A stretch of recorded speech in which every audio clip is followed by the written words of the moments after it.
Good afternoon. My name is Mike Siggins. I'm the building principal here at the 8th Grade Center, and I'm joined with Mrs. Flynn and Mrs. McCarter, who are our two guidance counselors at the 8th Grade Center. The purpose of us sitting down and creating this video for you is that we are beginning a very exciting time. We're helping our kids get ready to schedule for 9th grade. And if this is the first time that you have a son or daughter going through this process, I'm sure it can be a little overwhelming to them and to you. And so what we want to try to do is provide you with an additional resource that you have access to at any point in time once the video is made available to you to watch and listen, and hopefully we're going to answer a number of your questions that you may have. Okay, so that is the purpose of why we're here today. It is going to we're going to talk about a number of things. It may take 20, 25 minutes, but to me, you're going to get a lot of your questions answered. And if you would have additional questions about the course selection process, please do not hesitate to give any of us a call, and we will be more than happy to help you out with that. Okay? Absolutely.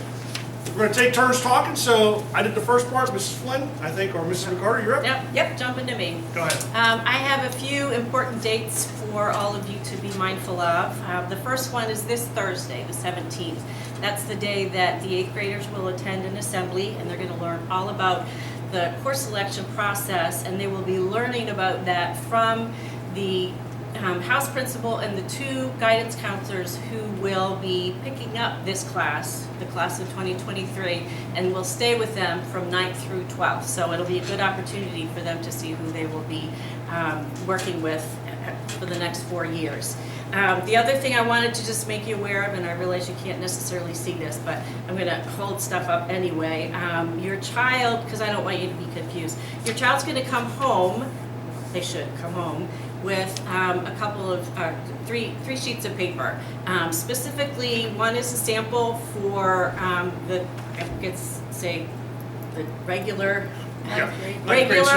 regular 9th grade course selection sheet, and that's essentially for students who are going to be in 9th grade. That's obviously the majority of 9th grade all day. That's the majority of the students. The other one is for students who will hopefully be attending our Western Montgomery Career Tech Center. So don't be confused, and we will work individually with the students who are hoping to go to the tech center and make sure they know what they're doing. The other thing, and this is very important, please do not lose this. We have students coming to us asking for extra copies all the time, and they get a lecture about the fact that they're going into 9th grade. They should have this stuff taken care of. So do them a favor, maybe have them put it on the fridge, because there are very important dates and some windows of opportunity that obviously you want to make sure you're a part of. So Thursday the 24th in the evening is the next, Thursday 24th is the next time. 7 p.m. in the evening is an assembly for the a meeting for the parents, all about course selection, all about 9th grade in general. A lot of information that's going to be important for you to see. That is at 7 p.m., as I said, and it is in the 9th grade auditorium. So please plan to go. If you are not able to get there, we can certainly share a lot of information with you as well. If a snow date is needed, that snow date would be Tuesday the 29th of January. All right, next day is Friday the 25th. On this day, your student will receive his or her personal individualized course selection sheet, and that is a very important piece of paper that you want to help them keep track of, because it is something that we're going to use essentially and need to collect, because it will have information on it that's very, very valuable. So they'll get that in homeroom, and then during the day, on that day, the teachers will take time to, with each individual student, they'll circle the recommended course for them to take in 9th grade. Obviously, you're going to want to see that. Please recognize that the recommendations are based on the students' first and second quarter. So for some kids, they may be disappointed. The following Friday, the February 1st from the 25th, that's when we need all the forms returned to us. So you need to sign it, your child needs to sign it. They need to have it back on time. They're going into ninth grade, and they need to take that responsibility, because it gets tricky when we have to try and hunt them down. All this course selection information that we're talking about and sharing with you will be made available on the 8th grade website. Okey-doke. Can I just do one thing? Sure. So just to quickly run through, we're gonna have a student assembly. They're gonna get some sample course selection sheets and a timeline. The timeline needs to get put on your refrigerator, right? Mm-hmm. That is a huge document that will guide you through the process, okay? They can write on this, they can do whatever they wanna do on that, okay? And then what's gonna happen is on the 25th, they're going to get a color-coded, like, course selection sheet, and they cannot lose that. Okay, that's really important that they do that. They take that around, the teachers are gonna sign off. You're gonna wanna get that at home, so you're gonna see it. You're gonna want, if you're gonna make some changes, you're gonna wanna have that, and you're gonna wanna sign off on that. Get that back to us as early as you can. The deadline Yes. is February 1st. It does not mean it has to be turned in on February 1st. Be That's earlier. the last day that, we gotta put a deadline down. That's when we want, and then we gotta start bugging people, and we don't wanna, we don't wanna do that, right? So Right. if you get it done over that weekend, then have them sign it, bring it in, we're all set. Okay? Sorry. Okay, no worries. All right, so clearly, the assembly that the students are going to visit and the meeting, if you go to the parent meeting, is going to be chock full of all kinds of information. It's going to seem like a very overwhelming process, but truly, when you boil it down, the schedule itself at the ninth grade center is not all that much different than the schedule your student currently has here at the 8th grade center, okay? They will have 7 periods a day, just like we do here at the 8th grade center, okay? I'm going to use my hands because I feel like that's an easier way to visualize what is required, okay? The first important thing for you to understand is every student who attends the 9th grade center must enroll in 5 major subjects, okay?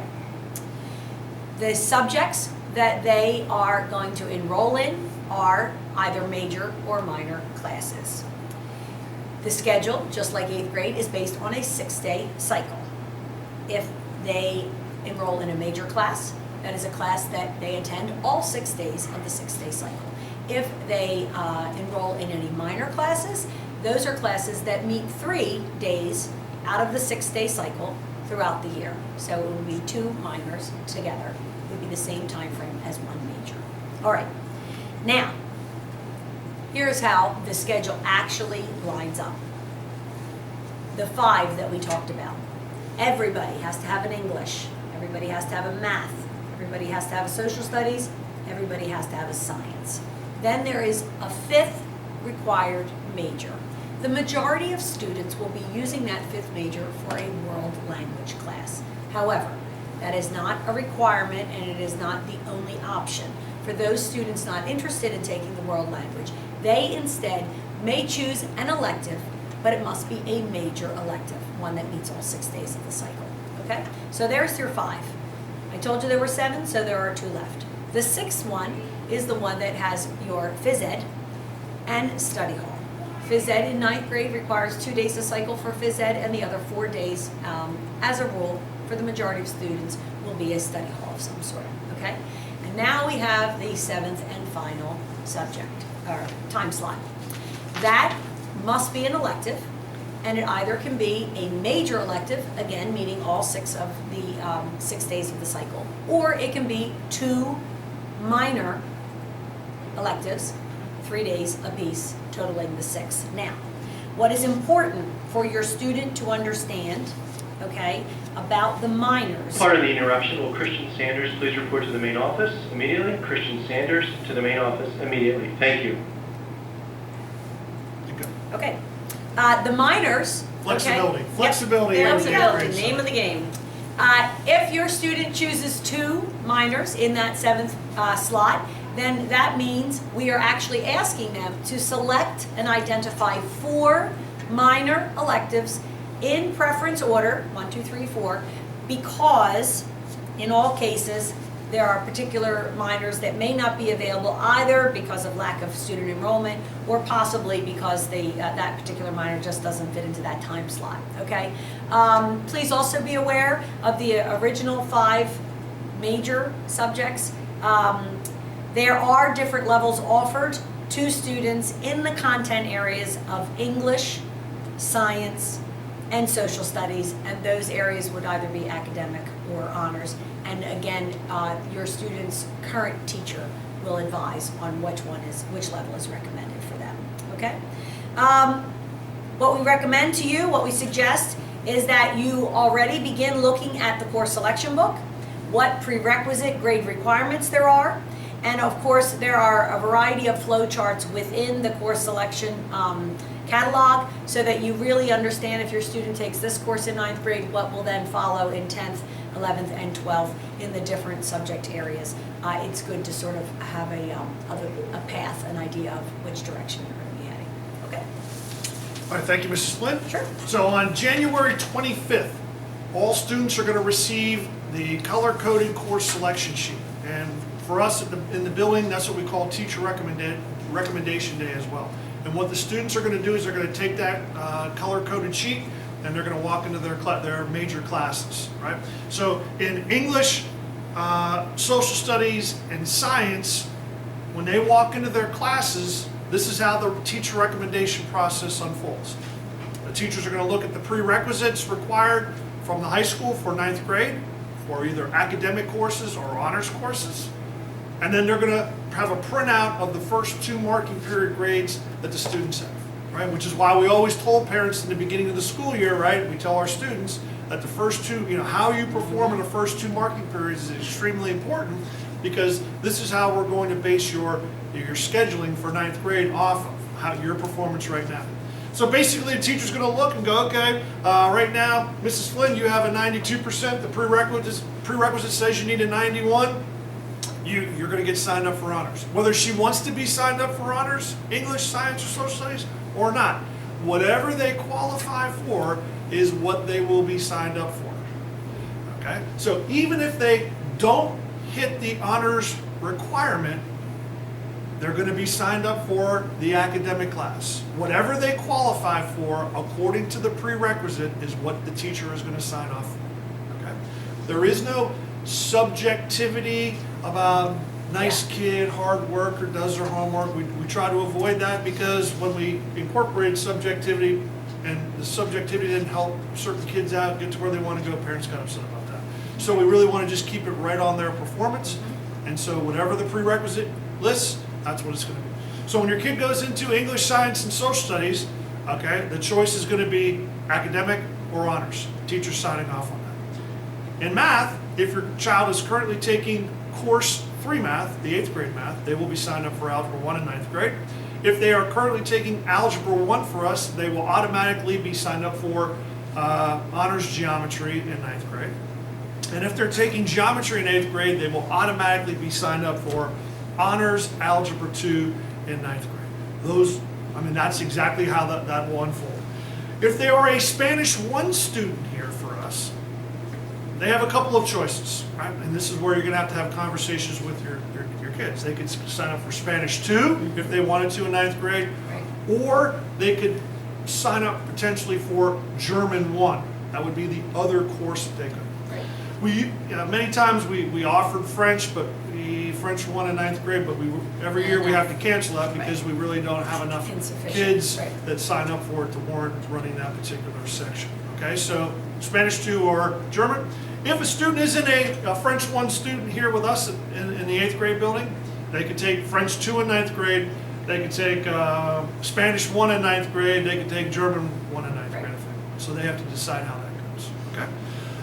Another class that you might want to make sure that your child may want to consider is in 9th grade. We actually offer an advanced placement, an AP human geography course. It takes place of the social studies class that's there. Now, once again, for those of you that don't know what that is, it's a college level course where kids can receive college credit for taking and passing the course.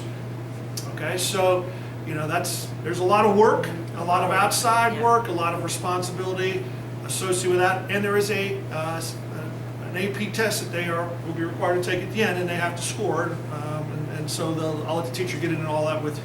In order to do that, that's not just open for anybody. Okay, there is a prerequisite grade that students must earn currently while they are here in 8th grade. They have to earn that grade.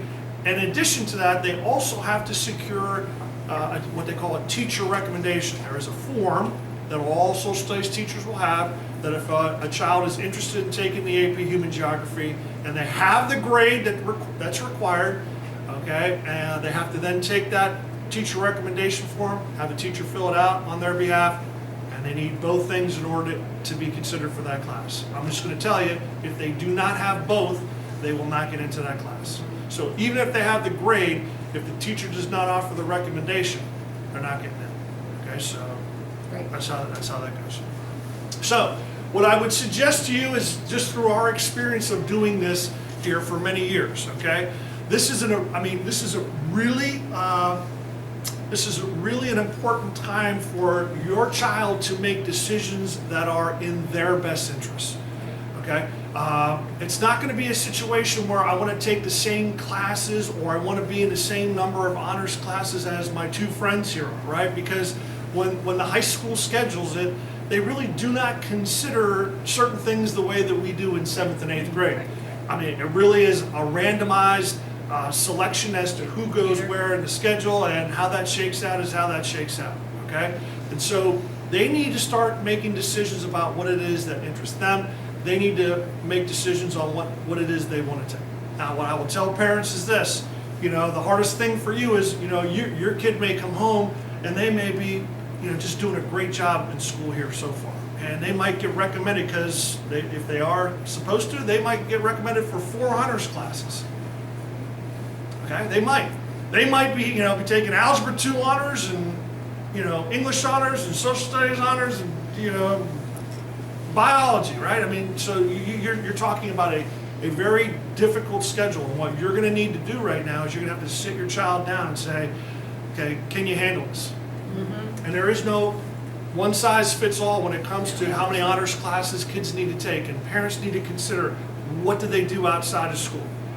Okay, are they playing sports? Are they in the theater? I mean, what are their outside activities?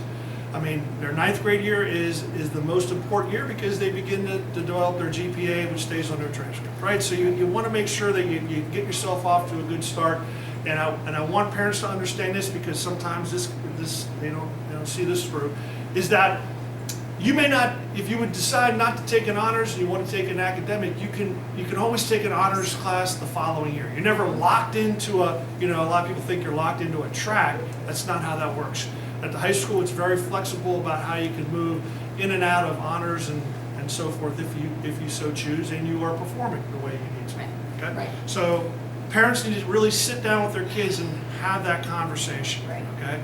Because a lot of what goes on right now is Dr. Weinbaugh is going to meet with them at that assembly, and then the buzz about the school is going to be phenomenal. It always is in the cafeteria. What are you taking? What are you taking? How many honors are you taking? I'm taking 4. I'm taking 3. And as opposed to them, and that's understandable, but they need to kind of sit down and go, okay, what is it that I'm willing to put time and effort in? Because that's going to be the most important part. And how much do I give outside of school to other things and so forth? And am I a child that misses a lot of school? And do I have a lot of anxiety? Do I get nervous and uptight about things? Because there is going to be some pressure, because things really do count and stay with you. So those are the hard conversations that you have to have. Just know that you cannot, if you're not in it or you choose not to be in it, you can always get into honors at any point in time that you decide. Okay? Right. One of the big messages we try to share with the students is, this is the beginning of their journey as an individual. And often, it's appropriate for middle school children. They want to do everything their friend is doing. They think that if we pick the exact same electives, that means we're going to be together. And we try to help them understand, you can pick the exact same classes, and in the end, not even have any classes together in high school. So they have to start to move away from that and start focusing on what is in their best interest, what will set them up for success, what are their individual goals beyond high school, and so on. So, start to have those conversations with them as well. Okay, so I am now going to move on specifically about the actual forms, and I'm going to borrow the resources that Mrs. McCarter brought with us. So I'm going to speak to the students for a moment who have attended either the tech assembly or the tour, okay? Understand before we start, I'm just repeating what Mrs. McCarter already said. Every student in our building, every one of them, will be completing this generic, basic course selection sheet for the ninth grade center, okay? In addition, Can I even interrupt you? absolutely, Every person is going to complete that, even if they say, I know I'm going to Pope John Paul, or I'm going to Malvern Prep, whatever. Everybody needs to fill that out for us, just because in the event that that doesn't shake out the way that people think it will, Yeah. you're going to have a schedule for ninth grade. It's going to be much easier for you to call and drop, and we can eliminate that as opposed to trying to add that when Right. classes may in fact be filled. right? Sorry. That's right. So, everybody does this one. Then, in addition, if you have a student who is committed to attending the VOTEC school, then in addition to that, you will also be completing this Western Tech Center course selection as well, okay? Beyond that, there is an online application that students committed to the VOTEC school must complete, and they will find that at the Springford website, under the schools, there's a Western Tech link there, and there is an application process there, okay? And so 3 steps for those who think they're going to attend the VOTEC school, okay? Same reasoning as Dr. Siggins said. If they either change their mind about VOTEC or they don't get in because we do have limited seats, we need to make sure that every student is prepared. Now, Dr. Siggins already said it, but I'm going to repeat it. Even if you believe you are going to a high school other than Springford Area High School, we require that every student in the building completes this for those reasons that he already mentioned.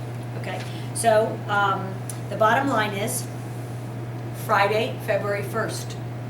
Friday, February 1st. This form, the generic form, needs to be handed in, and we will take it from there. If you have the additional interest in the tech school, that also needs to come along on that, by that date as well. Okay? Okay, we're going to break things down a little bit. Dr. Siggins talked about decisions that need to be made, and there are ways that we need to help you to understand what needs to happen depending on the decisions that you are needing to make or required to make. So at this point, the informational meetings are over. You've heard everything. Your student has heard everything. You know what the teacher's recommendations are. You've had the opportunity to speak with the teachers, or hopefully you've told your child to make sure they speak with the teacher.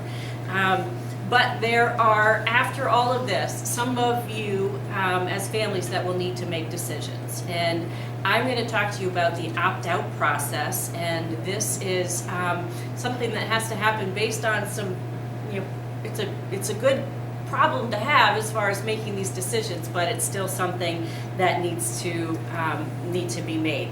Dr. Siggins spoke about the honors, the whole program, and whether or not your child should take more than one. We really do err on the side of caution. We would much rather have a student come to the end of ninth grade and feel confident and looking forward to 10th, 11th, 12th grade and feel really good about their GPA. We would much rather have that happen than have a student have too much on their plate. They get to the end of the year, they're burnt out, they have a GPA that is not representative of what they're really capable of, and they have the next 3 years to try and pull it up. It's just not fair, it's not worth it. So we really want you to think long and hard for all the reasons that Dr. Siggins spoke about. There's so much more to life than school, and it needs to be a balance, and we encourage you to make the decision that helps your child to stay balanced. So if that is your circumstance and you are deciding, nope, I'm only going to have my child take one honors class instead of 2 or whatever, the opt-out process, you would fill out the back of this, the top sheet, the top part of the sheet, and this will make sense once you have it, your own copy.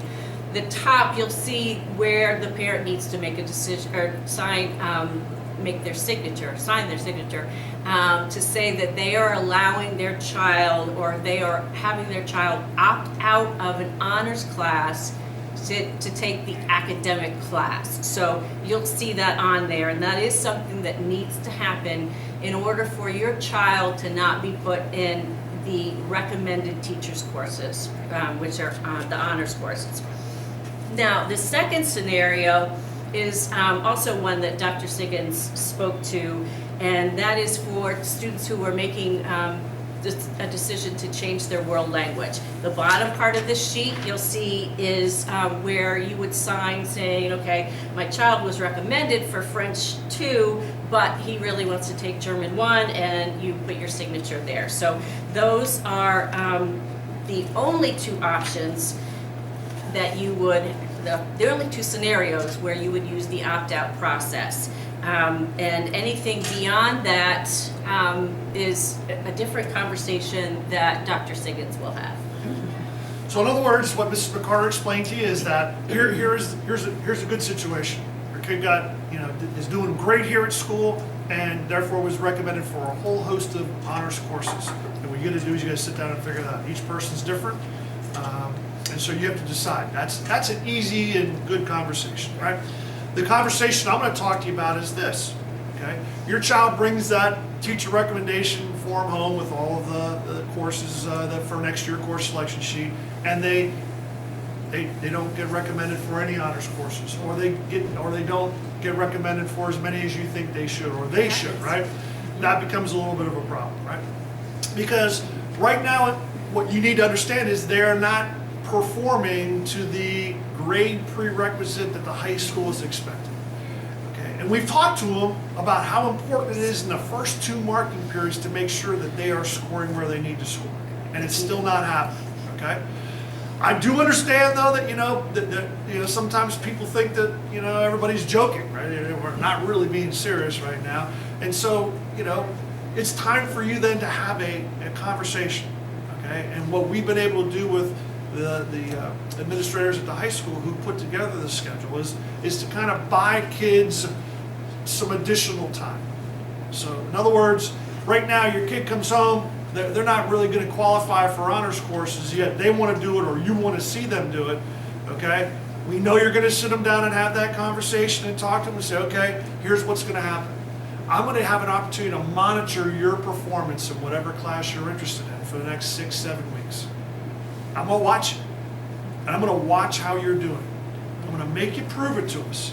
And if you can go ahead and say, I want to be in honors English, and you prove that, and the parent, you feel good about your kid, the kid feels good that they'll be able to maintain that effort, then what we have is what we call an override process, where parents in the middle of March, and it's actually on your sheet, it's March 11th through March 15th, we will provide kids with the course override paperwork that they have to stop down to the guidance office, pick up the course override paperwork, and then you sign it, they sign it, and you bring it on down, and we in the 8th grade center will take care of any override requests. Override requests are for kids who did not qualify for certain classes, whose parents want to see them in certain classes, okay? And so, I just want people to understand, this is not about trying to keep people out of classes, right? I mean, we want kids to take as many challenging classes as they can. And the one thing that I heard many years ago that I still believe to this day, the best predictor of future performance is current performance. And what I always hear some kids say was, well, next year I'm going to turn it on. No, you need to turn it on now, okay? And we've talked to kids about turning it on, since day one, or turning it on now. Okay, and we make a big deal about that because we want kids to demonstrate what they can do. So if they're going to take that step and take those challenging courses, they're ready to do that. Okay, so I'd be very wary if I was a parent and my kid did not qualify. I would really want to sit down with them, make sure they understand what they got to do, okay, and then watch them to ensure that they are doing it. Okay, so let's walk through the process here. Okay. You don't qualify, you're